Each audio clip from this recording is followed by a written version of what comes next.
नमस्कार दोस्तों, कैसे हो आप सब। आप देख रहे हैं आपका अपना चैनल दीपा की बगिया। तो जैसा कि आप वीडियो में देख रहे हैं, आज के इस वीडियो में मैं आपको बताने वाला हूं कि आप मार्च के इस मौसम में किस प्रकार से अपने कड़ी पत्ता के पौधे की देखभाल कर सकते हैं।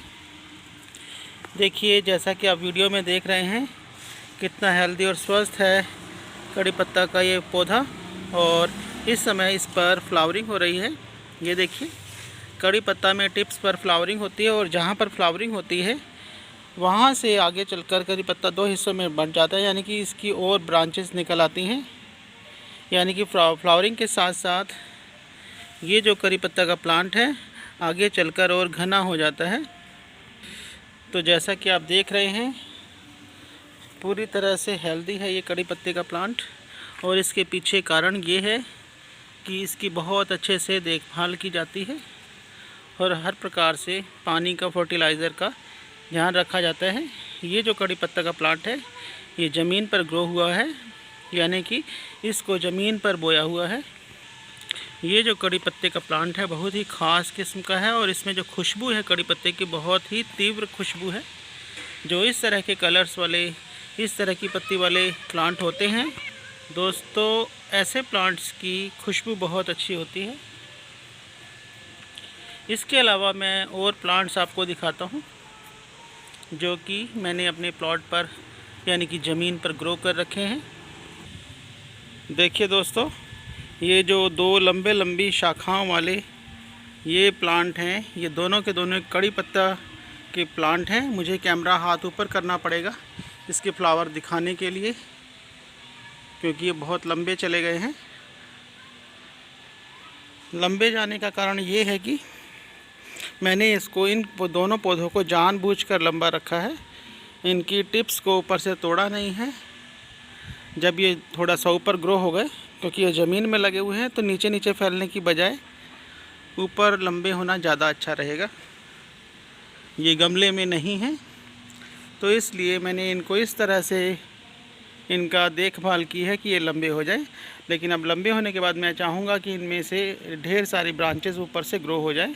इसके लिए मैंने पिछले साल टिप्स की प्रूनिंग की थी। ये देखिए कितनी सारी ब्रांचेस दोनों ही पौधों में आई हुई हैं और ये और मल्टीपल ब्रांचेस बन जाएंगी इसकी आगे जब ये फ्लावर ख़त्म होंगे। देखिए, फ्लावर इसमें भी लगा हुआ है, भर भर के फ्लावरिंग हो रही है।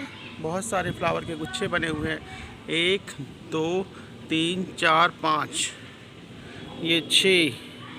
नीचे देखिए छोटा सा गुच्छा है, ये रहा 6, ये 7। इसमें भी इसी प्रकार से है। देखिए 1 2 3 4 5 6 7, पीछे 8 ये वाला।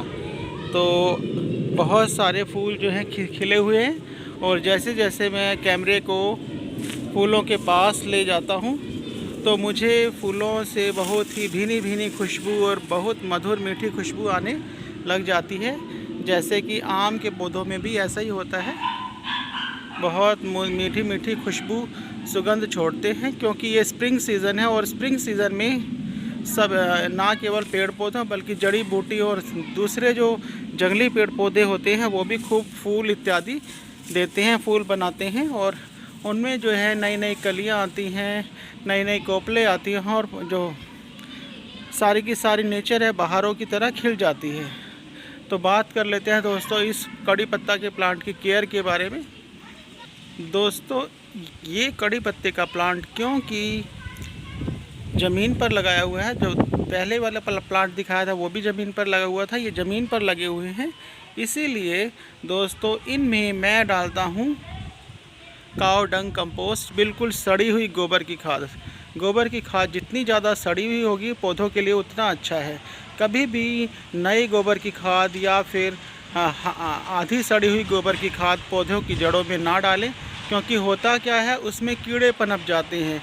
जब नई खाद या फिर कम सड़ी हुई गोबर की खाद इसमें आप डाल देते हैं तो होता क्या है कि उनमें कीड़े बनने लग जाते हैं और कीड़े जो है पौधों की जड़ों में भी लग जाते हैं और पौधे को ख़त्म कर देते हैं, ख़राब कर देते हैं उसकी जड़ों को। इसलिए जब पूरी तरह से डिकम्पोज हो जाए गोबर, उसी खाद को यानी कि पूरी तरह से सड़ी हुई गोबर की खाद को ही आपको इस्तेमाल करना है, जो जिसकी रंगत काली पड़ जाती है। ऐसे गोबर की खाद इस्तेमाल करोगे तो बहुत अच्छे ये आपके पौधे चलेंगे।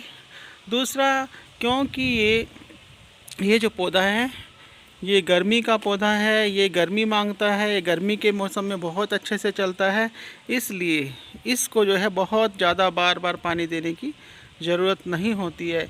अगर पानी बार बार आप देते रहते हैं तो क्या होता है कि ये पौधा जो है बढ़ता नहीं है, इसकी जो वृद्धि है वो रुक जाती है। इसके अलावा दोस्तों, पौधे की जड़ों में निराई गुड़ाई करते रहिए, मिट्टी चढ़ाते रहिए। ये देखिए मिट्टी चढ़ाई हुई है इसके ऊपर, इसकी ये तना है, तने के नीचे खरपतवार निकल गई है, तो इन खरपतवार को भी निकालते रहिए। ये देखिए ये जो है ये मैंने जंगली प्लांट था निकला हुआ, उसको उखेड़ दिया है। तो इस तरह से समय समय पर, क्योंकि अभी मैं वीडियो बना रहा हूँ तो बाद में इसकी साफ़ सफाई करूँगा ज़मीन की, तो इस तरह से खरपतवार को निकालते रहिए। इसकी जड़ों पर, तने के आसपास मिट्टी लगाते रहिए और समय समय पर इसको गोबर की खाद दीजिए। ये एक ऐसा प्लांट है जिसको बहुत ज़्यादा फर्टिलाइज़र की ज़रूरत नहीं होती। हाँ, ऐसा ज़रूर है कि अगर आपने इसको गमले में लगाया है तो इसकी खास केयर की ज़रूरत होती है, क्योंकि गमले में लगाए हुए प्लांट में ज़्यादा जड़ों में मिट्टी में ज़्यादा जो है मिट्टी में या जड़ों में पानी रुकना नहीं चाहिए। जैसा कि मैंने अभी बताया था, अगर बहुत ज़्यादा पानी जो है जड़ों में रुकता है तो मिट्टी गीली रहने की, लगातार मिट्टी गीली रहने की वजह से क्या होता है कि जो जड़ें हैं वो गलने लग जाती हैं और पौधा की वृद्धि रुक जाती है और अंत में पौधा जो है मरना स्टार्ट हो जाता है।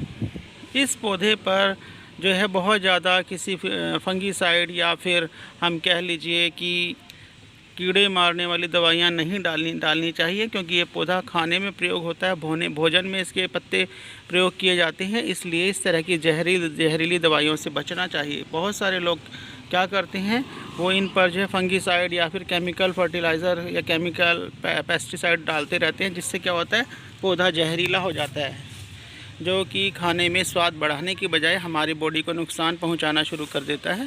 तो इस तरह के केमिकल फर्टिलाइज़र से बचिए। केमिकल फर्टिलाइज़र डालने का नुकसान क्या होता है, पौधे की पत्तियों में जो नेचुरल खुशबू होती है वो कम होती चली जाती है। पौधा तो बहुत अच्छा हो जाएगा लेकिन उसमें खुशबू मर जाएगी, यानी कि जो इस्तेमाल के लिए, इसका भोजन के इस्तेमाल के लिए, खाने पीने की चीज़ों में इस्तेमाल के लिए डालने के लिए जिस उद्देश्य के लिए इसका प्रयोग किया जाता है, इसको लगाया जाता है, तो वह उद्देश्य ही ख़त्म हो जाता है अगर केमिकल का इस्तेमाल इसमें किया जाए। अगर आपने ये पौधा गमले में लगाया तो समय समय पर निराई गुड़ाई करते रहिए, खरपतवार उसकी जड़ों से निकालते रहिए और गोबर की खाद या वर्मी कंपोस्ट उसमें डालते रहिए। लेकिन अगर आपने इसको मिट्टी में लगाया है, यानी मिट्टी मीन्स ज़मीन में लगाया है, तो इसमें सिर्फ गोबर की खाद, जैसा कि मैंने बताया, पूरी तरह से सड़े हुए गोबर की खाद, डिकम्पोज हुए गोबर की खाद ही इसकी जड़ों में डालनी है, तभी ये पौधा बहुत अच्छे से चलेगा।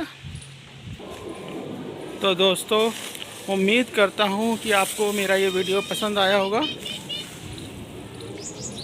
और जो जानकारी मैंने कड़ी पत्ता के प्लांट के बारे में आपको इस वीडियो में दी है उसको आप फॉलो करेंगे और उसका भरपूर लाभ उठाएंगे। तो इसी के साथ दोस्तों वीडियो को समाप्त करता हूँ, आज्ञा दीजिए। नमस्कार, जय हिंद एंड हैप्पी गार्डनिंग दोस्तों।